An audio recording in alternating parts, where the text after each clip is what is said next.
Hi, everybody, and welcome to another edition of Book Goodies, the author series of podcasts. My name is Deborah Carney. I'm your host, and I'm joined today by author Bill Hobbs. Hi, Bill. How are you? Hi, I'm doing well. How are you? I'm awesome. I'm hoping thunderstorms don't kick out my later podcast this afternoon. It's a nice July day here in New York City. And we're supposed to have thunderstorms through the rest of the day, but so far so good. Bill, why don't you introduce yourself to our listeners and let them know a little bit about what you're up to? Okay. Well, I started writing about a year ago, so I'm fairly new to the whole book thing. But I've written a couple of books and am really kind of in the midst of two different routes, the self-published route and the traditional publishing route. So I've gotten kind of jumped in feet first to this and figuring it all out as I go. Well, and that's what a lot of us are doing and a lot of our listeners are doing, so I'm sure they'd love to hear your journey. So you actually started with getting a book traditionally published. Is that correct?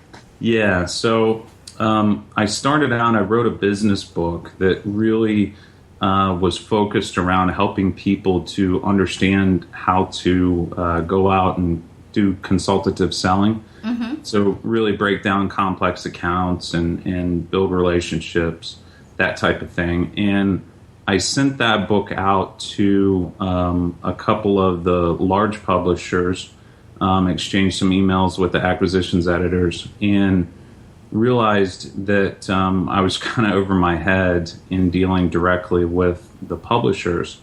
So I looked around for a business book literary agent and found one and submitted my book to her. And she took a look at it and liked it and decided to represent me. That's really cool. And then you decided to self-publish a book based on a recommendation from your traditional publisher. Correct. So one of the publishers, the acquisitions editor, her first question for me, she said, "Hey, I like your book. You have a great book. How often are you speaking?" And my response was, never. Yeah. So I said, well, I'm not, but, if we put together a contract, then I'd be happy to go out and speak. And she kind of laughed and said, yeah, no, that's not how it works. So it was kind of an eye-opener for me, because here, my narrow thinking was, hey, you write a great book, and somebody likes it, then they publish it, and you get your name out there. And it really doesn't work that way. Not anymore. Yeah, I know. In the past, traditional publishers took care of everything. But as with any industry, there's budget cuts, and it puts more of the onus on you as the author to actually do your marketing, which is why many people are like, well, I might as well self-publish, because if I'm going to do all the work, I want to get all the money. Now, right. In your niche, you're writing a nonfiction book, and your traditional publisher is a good fit for that. Right, yeah. And my hope really initially was to get my name out there with a strong publisher. And, I think at the beginning of that process, even though that was kind of a narrow-minded view that, hey, if I get the right publisher, then my name will get out there. Ultimately, as I worked through the process, found my agent, and worked with my agent, I realized that regardless of how you do it, whether you're traditional published or self-published, there's an exorbitant amount of work that really comes around branding and building a brand for your book. And I think that's something that a lot of people don't necessarily realize when they start writing a book.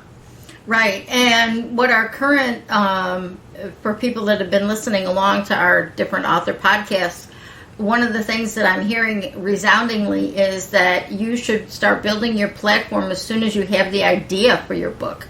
Not even before you finish, not even before you start writing. Absolutely. Yeah. I think the sooner you can start, the better. And, there's so many different ways you can get your name out there depending on the type of book that you have. But the big thing, I think, as you guys often talk about is, build up your base, build your following, build your folks who really identify with you and your ideas. And the sooner you can do that, the better. And now you're building a brand based around your own name. Is that correct? Yeah. So being kind of a new writer, I don't have any brand recognition. So my goal with this second book that I'm self-publishing is really just to get my name out there. So I'm starting a speaking tour. I'm going to be speaking at some different colleges in September and October, and really talking with students about how to prepare themselves for the business world, how to get out there and find a job, and all of the things that come with that people don't traditionally cover. Mm-hmm. So with that, I decided, well, if I'm going to be out there talking to everybody, I might as well have something with me to sell. And to your point earlier, having a book that I self-publish, though I may not sell a ton of copies, every copy that I sell will be substantially more dollars to offset my travel costs. Right. And also, it's like a business card. It automatically makes you an authority. People really, 99% of the people out there don't care what the imprint is on the book anymore. They just know it's a book. And right. They don't know whether a book is a vanity press or a POD or whatever kind of self-publishing route that you went. They just know it's a book.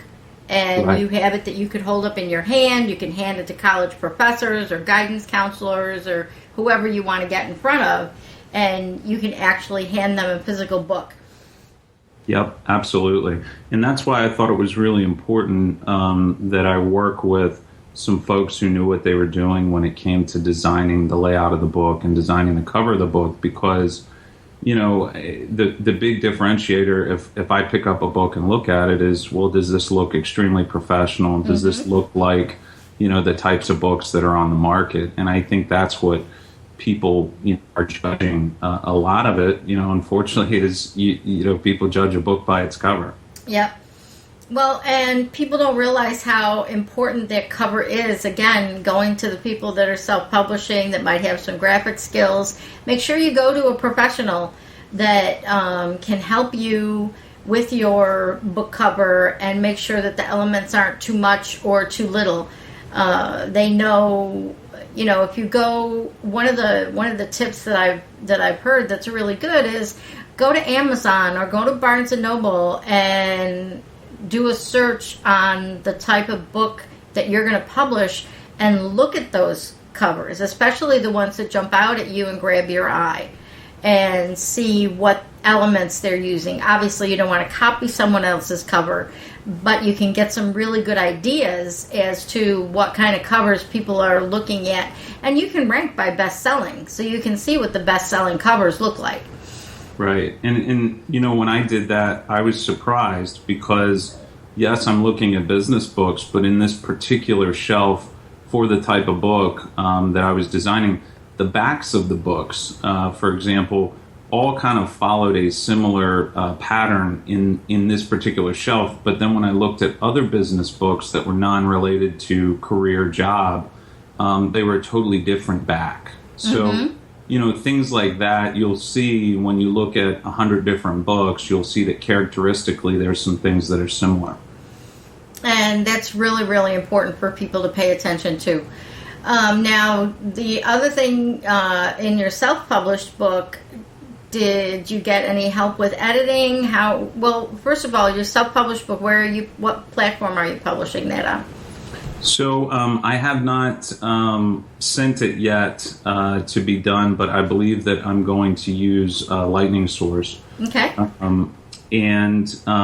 I may also use a couple of other designers just to make sure I've got exactly what I want from a cover standpoint. But ultimately, putting it together was quite a process. You ask about the editor. I actually used an editor. We went back and forth probably 5 different iterations of the final.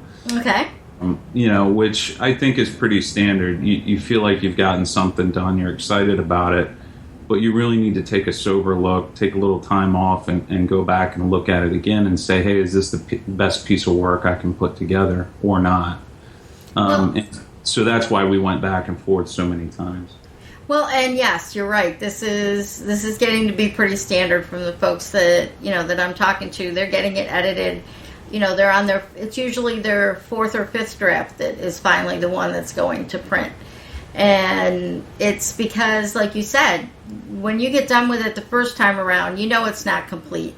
You do a second run through, and then you're still too close to it because you know what you want to say, but does everybody else get that same thing out of it? So each time you read it, and even if you have family read it, they know you, they know your voice, they know how you talk. They can influence how they read it based on how they know you. Absolutely. So they're still not far enough away. Yeah, absolutely. And ironically, my brother is an editor, so I actually used my brother for this book, and he was very, very professional and very professionally critical. Which I was happy with because I was a little concerned. Hey, this is my brother. He may read into it too much. He may do this. He may do that. But I found that after I had given it to 6 or 7 people to read, a lot of the same comments were coming back. And that's really when hey, if I got a bunch of the same comments coming back, that folks are critical on, then I probably do need to take another look at that. Yeah, that would be a pretty good sign. I know one of the other authors I interviewed said that she gave her transcript to probably about 15 people, and if any 2 of them mentioned the same problem, then she would take a look at it, and then the individual problems she would still look at, but she would mark them down to individual taste if it was something that she felt was fine and they just thought was a little convoluted. So she might take a little bit of a swing at it, but normally, obviously you're not gonna please 100% of the people. No way, absolutely not. And everybody has an opinion, and ultimately, whether it's the editor or whether it's independent people you're having read it, they're all going to have a different opinion. And as long as you can read it as, hey, this is an opinion, versus, hey, this is something that is actually problematic with the text itself, then I think that type of feedback is very helpful. All right. And what's the book that, I don't think we mentioned the name of the book yet. So this book that I'm self-publishing, it's called The WORKBook, and it's subtitled Build Your Personal Brand and Get Hired. Okay. You want to tell us a little bit more about it? So, yeah, really what it does is it's for career changers and folks who may be new to the market. And what it does is it walks through the thought process. How do I decide on a new career? What are the things I want to consider?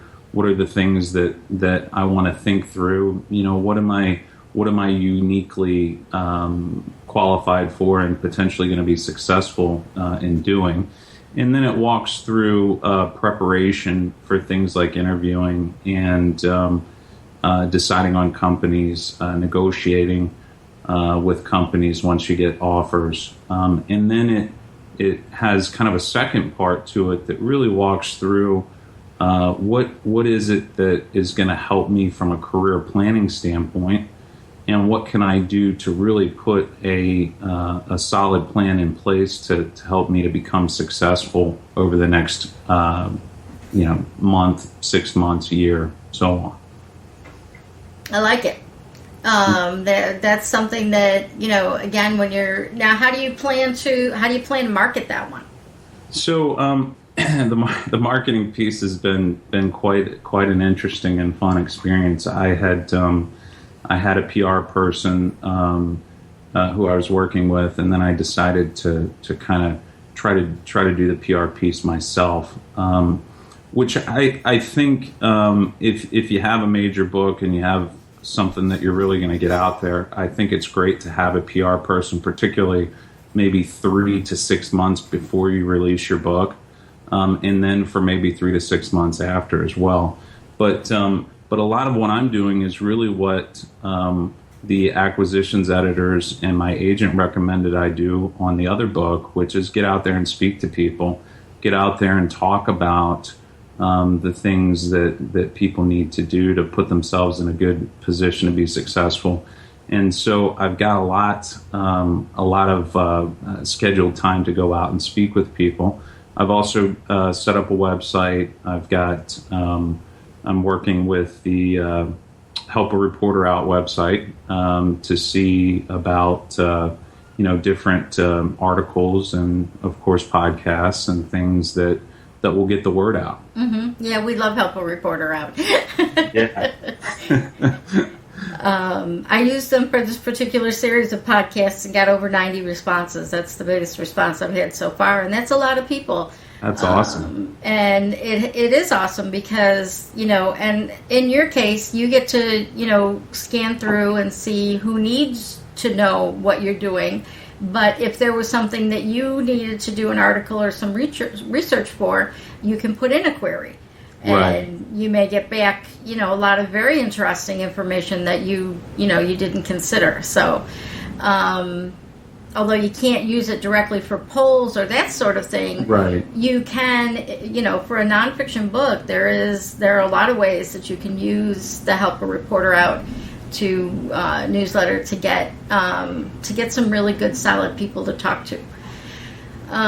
Okay, so you're doing speaking engagements. You started, and how did you get the speaking engagements? You made phone calls to the colleges, or? Yeah, so that part wasn't as fun. Yeah, I had to come up with lists. I came up with my own lists and put together an email and called everybody, sent out an email. The first set of emails that I sent were not real successful. So I kind of changed my message a little bit and put together a second email and sent that out, and then followed up with phone calls, and was able to schedule some different speaking engagements, which I'm excited about. But it was not as simple as saying, hey, I'd like to go get out on the road and speak when we get started. It was definitely a process, and there were some starts and stops with it, but it took me about 2 months to get everything squared away. Well, and that's really important for our listeners to hear, because a lot of people are writing nonfiction books, and speaking is such an important piece of that. And there are going to be paid speaking gigs, but when you're first starting out, you're going to do speaking gigs where you're covering your own expenses just to get yourself out there. And you need to find conferences in your genre, be it nonfiction, science fiction, fantasy, romance, whatever. There are conferences out there that you should be going to. And, maybe the first time just as an attendee to get the lay of the land. And then the next time to get on the speaker roster. And that's so important. And they're always looking for new people. No matter what conference, they're always looking for new people. Yeah, and video is the big thing. I mean, depending on what type of track you're looking to pursue, particularly with speakers bureaus, they want to actually see you speak. They want to hear your message, and it needs to be more than 3 minutes. A lot of folks want to see 20 minutes so that they know you've got a strong message, and and that you can really connect with an audience. That's really good to know. And are you putting those videos out on YouTube, or are you just sending them to people individually? So kind of my goal with the college speaking tour was really to get video first. Okay. And then once I've got the video, then I am going to send it to the speakers bureaus. Some of the colleges have asked me if they can put the stuff online as well, which I think is helpful. And that's going to be really helpful. Yeah. So, it's really just a process, I think. And I think, what you said about going out to the conferences and meeting with people is so critical. Several of the contacts I've made that have been very helpful in mentoring me have been folks I've met at, various conferences and things where other people are speaking. And me personally, it's not my favorite thing to go do. So you know, I kind of forced myself to get out and go to some of those. But ultimately, the people you meet there are just great. So if you keep in mind, hey, you know what, it may not be the most fun thing to start out doing. Ultimately, you'll probably meet some great people, and then you'll have a lot of fun. Well, and that's a really good point, is that a lot of authors are private people that like to be by themselves, and, you know, you like to work alone, and most, if not all, unless you're doing it part-time, most of you work from home. You know, you don't go to an office to sit down at a computer and write. And they're even though they may write very wonderful books that are very outgoing and very outspoken, they may be very introverted people, and you got to get out of your comfort zone if you want to sell yourself, because, like you said, first of all, you have to build your personal brand, and then you've got to build your book brand. And right. You really need to get yourself out there to do that. You can sit behind your computer and use social media to a certain extent, but you really need to get out there. In your case, it's going to colleges and having speeches. You know, for other fiction and poetry writers, it's going to a local independent bookstore and say, hey, I want to do a reading. Right. You know, just do something to get yourself out there in front of the public. Yeah, because people really, I think, want to help each other. I think it's hard to want to help people over social media to some extent. I mean, particularly in a lot of cases, I feel like, well, this person added me on such and such social media site primarily because they wanted me to add them. And, right. You know, I mean, at the end of the day, that's not helpful for them or me. But I do think when you're meeting people in person, there's a very different situation there, because I think people do want to help each other. They do want to learn from each other, and they do want to promote each other. Mm-hmm. It's just a matter of making that personal connection. Yeah. Now, do you work with any writers groups? Do you have like a writers group that you work with locally or online to help you with your own writing? I've actually just kind of started working with some folks, and there's a group in DC that does some independent stuff. I've made some contact with them, but I'm really in my early stages with the writer collaboration, because primarily what I'm focused on is the marketing piece. So I'm making a lot more contacts in the marketing arena, the PR arena, and the other authors who have successfully published business books, that type of thing. Yeah, those are the people you want to talk to. Yeah. You've already done it. Now give me some tips. Now, and your traditional book is, what's the title of that one? So the traditional book right now is called Become Relevant. And it's really a book focused on major account strategy and consultative selling. So the goal is to become relevant to the customer versus going in to try to sell them something. Okay. And that's gone through the editing process, or it's just kind of on hold? I know she said she recommended that you build your brand with the second book first. Right. Yeah. So what I did with that, I spoke with some other folks who had successfully published books traditionally, and they recommended that I absolutely get it edited and work through it before submitting it. I know there's a lot of debate there. Some people say, well, hey, just sketch it out, send them a couple of chapters, and see what happens. But as a new writer, I think, particularly with the way my book worked, it's a in that self-help category, but it's really almost reads like a novel. Okay. So it would have been really challenging for me to send them 3 chapters and for them to really get what I was trying to do. So I had it completely edited, used a professional editor to do that, and then sent it, completely edited, which I'm really happy I did that, because I did debate back and forth whether I really needed to do it. But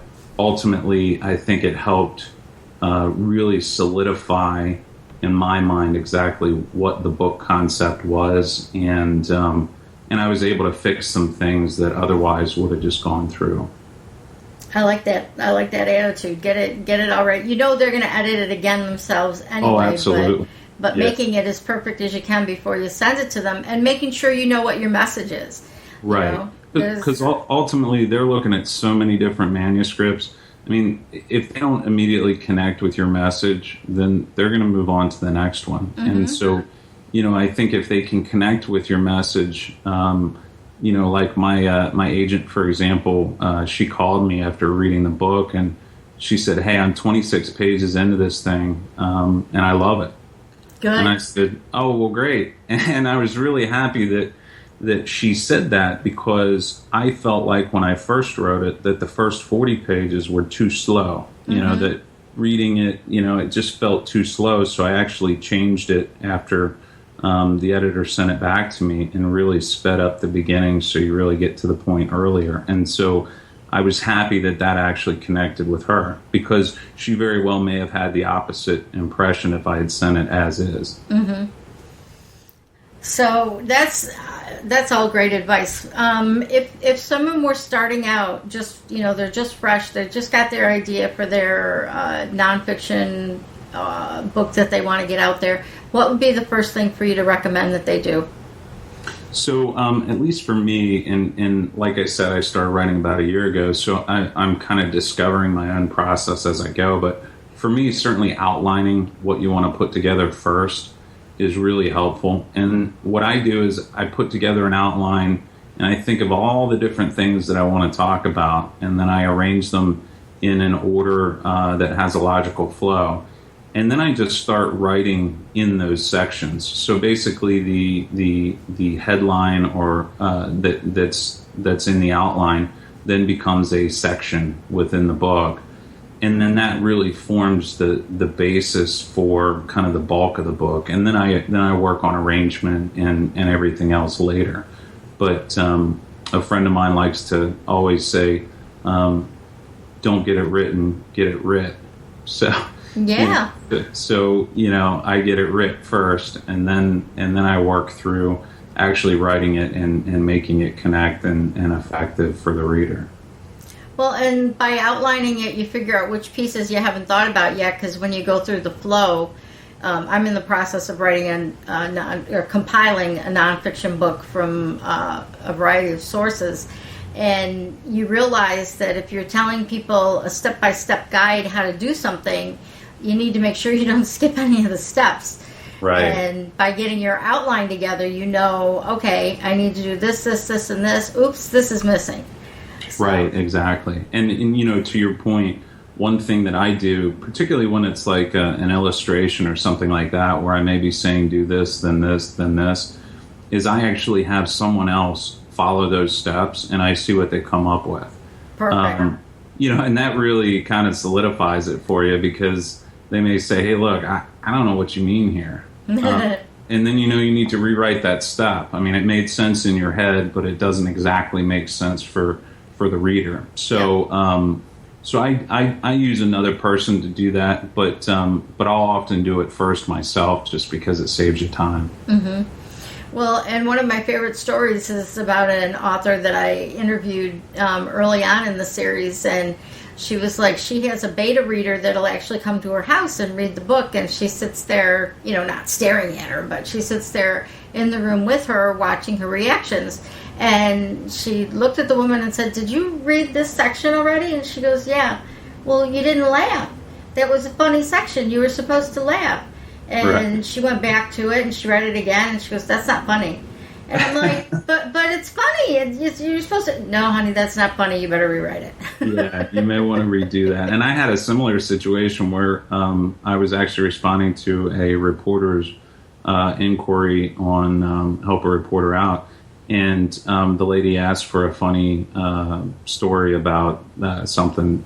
And so I sent her what I thought was kind of funny, but it was really only funny because it happened to me. It was really, she wrote me back and said, "Hey, this isn't that funny. I feel sorry for you that this happened to you." I said, "Oh, okay, good point. I guess, it was only funny because it happened to me, Well, at least you tried.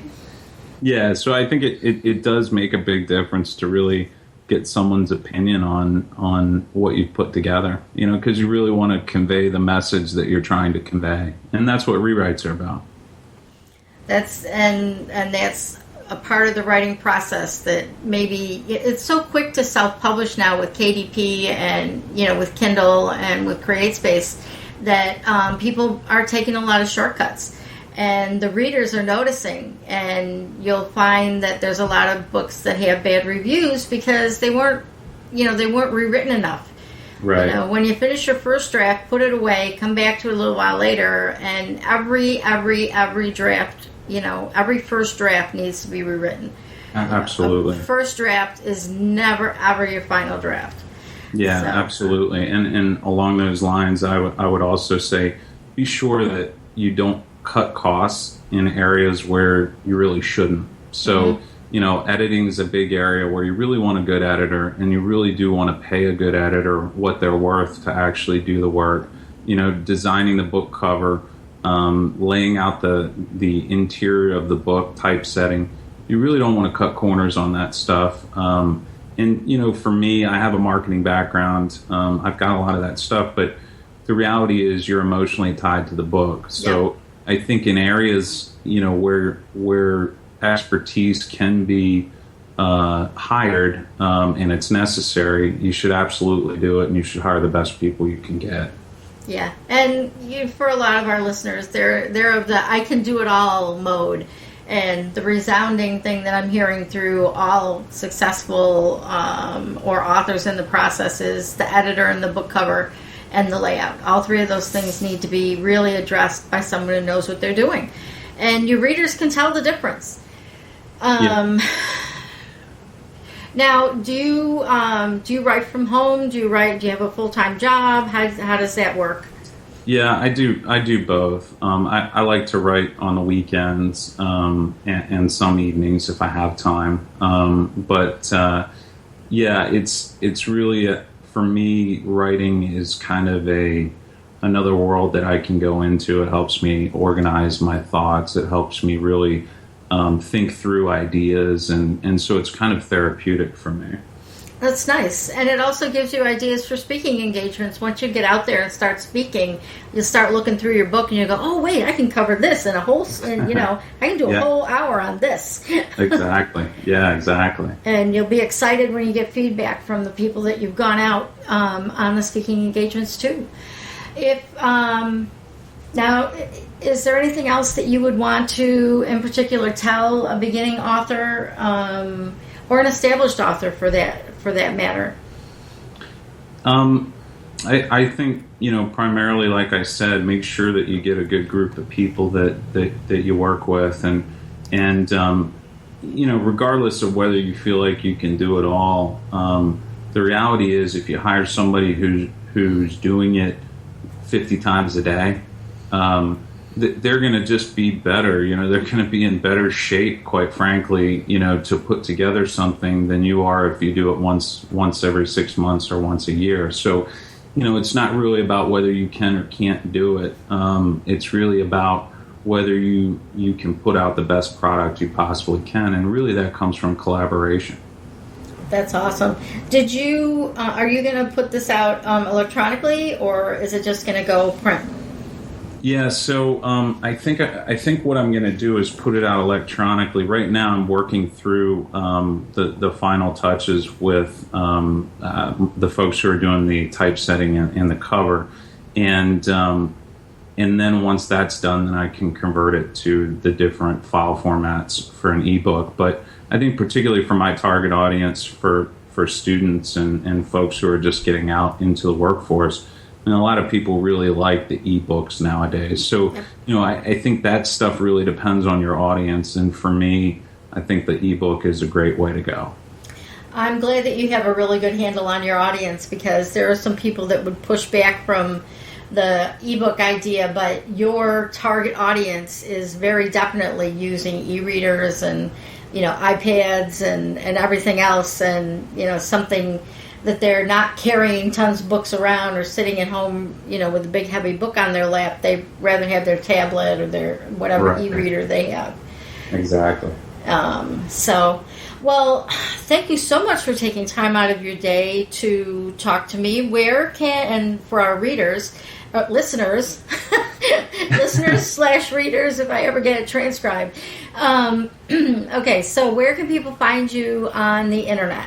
So the best way to find me is just my my main website, which is www.bill-hobbs.com. And Hobbs has two B's. Yeah, HOBBS.com. So it's www.bill-hobbs.com. Okay. And I'm also on Twitter as Hobbs_Bill. Okay. So folks can find me there. Facebook? Facebook as well, just Bill Hobbs. I keep that one a little more private, but I do have I have a business website that kind of updates news and articles that I think are interesting, and that's just Facebook/biz, B-I-Z, news, N-E-W-S, spot. So I Biz like News that. Spot. Biz News Spot. I like that. I wonder why that was available. You snuck in on that one. Yeah, you snuck in on that one. Biz News Spot. On Facebook. So that's great. One of the reasons I ask you to do that is a lot of our folks listen to us on podcatchers and on iTunes. So we like to be able to show them where to go and find out more information about you and your books and keep up to date. And also, we would like to encourage all of those of you that are listening that are on our website to please go to BookGoodies, IES.com, and do a search for Bill Hobbs, and you'll find the podcast, and you can leave us some comments. You can also click at the top of the page on the Contact Us to offer to be a guest or to let us know a topic you would like covered. And also, you can tell us about your books by clicking on the Tell Us About Your Book link right at the top of the page at BookGoodies.com. You can also find us on Twitter and Facebook, both at /BookGoodies. And as always, we want to thank Geekcast.fm for hosting all of our podcasts. There's a lot of really neat podcasts there about authors, about marketing, about internet marketing, and a new series about work-at-home moms and dads. So we cover quite a lot of issues that authors may be interested. And again, that is geekcast.fm. If you'd like to follow me on Twitter, it's twitter.com/Loxley, Loxly, like in Robin Hood, Robin of Loxley. And also, you can go to my website at deborahcarney.com. And thanks, everybody, for listening. Get writing and have a great day. Thanks, Deb.